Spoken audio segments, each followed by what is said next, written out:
اس سال امریکی قرضے 130 کھرب ڈالرز تک پہنچ گئے ہیں۔ بے روزگاری گزشتہ 80 سال میں اپنی بلند ترین سطح پر ہے۔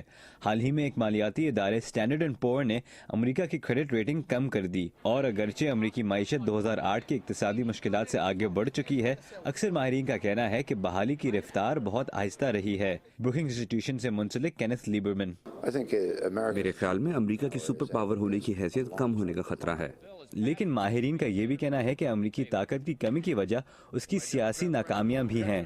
پچھلے مہینے امریکہ میں ڈیموکریٹک اور ریپبلکن پارٹیوں نے ایک سمجھوتا کیا جس کے تحت امریکہ کے زیادہ سے زیادہ قرضوں کی حد بڑھا دی گئی، لیکن اس سمجھوتے تک پہنچنے کے لیے دونوں سیاسی جماعتوں کے درمیان ایک بہت لمبی اور تلخ سیاسی بحث ہوئی۔ تجزیہ کاروں کا کہنا ہے کہ اس بحث سے یہ ظاہر ہوا کہ امریکہ کا سیاسی نظام بہت آسانی سے مشکل سے دوچار ہو جاتا ہے، کیونکہ دونوں جماعتوں میں انتہا پسند نظریات کے حامی پائے جاتے ہیں۔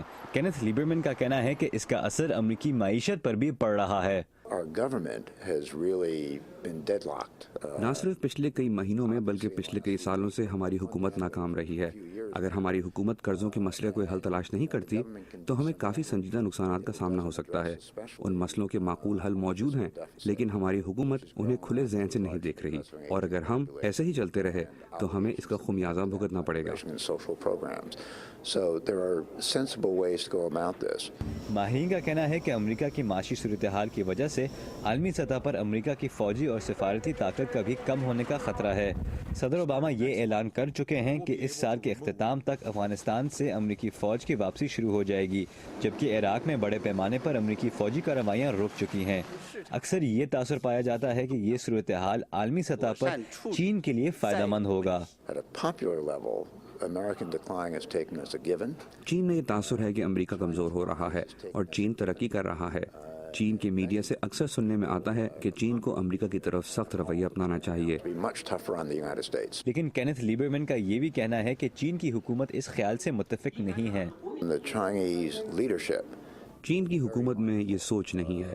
چین کے لیڈر سمجھتے ہیں کہ امریکہ دنیا کا سب سے طاقتور، جدید اور تخلیقی صلاحیت رکھنے والا ملک ہے۔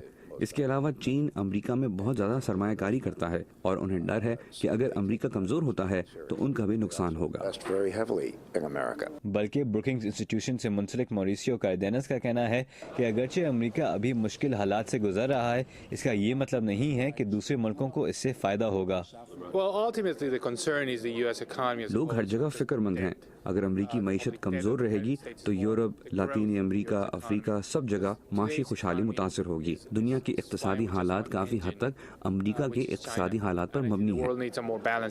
اگرچہ امریکہ میں یہ سوچ ہے کہ امریکی معیشت آنے والے دنوں میں بہتری کی طرف بڑھے گی اور امریکہ کی طاقت برقرار رہے گی، یہ خوف بھی موجود ہے کہ اگر امریکی قرضوں کو کم کرنے کے لیے کچھ نہ کیا گیا تو آنے والے دنوں میں امریکہ کے لیے مشکلات پیدا ہوں گی۔ سابق امریکی سینیٹر آرلن اسپیکٹر: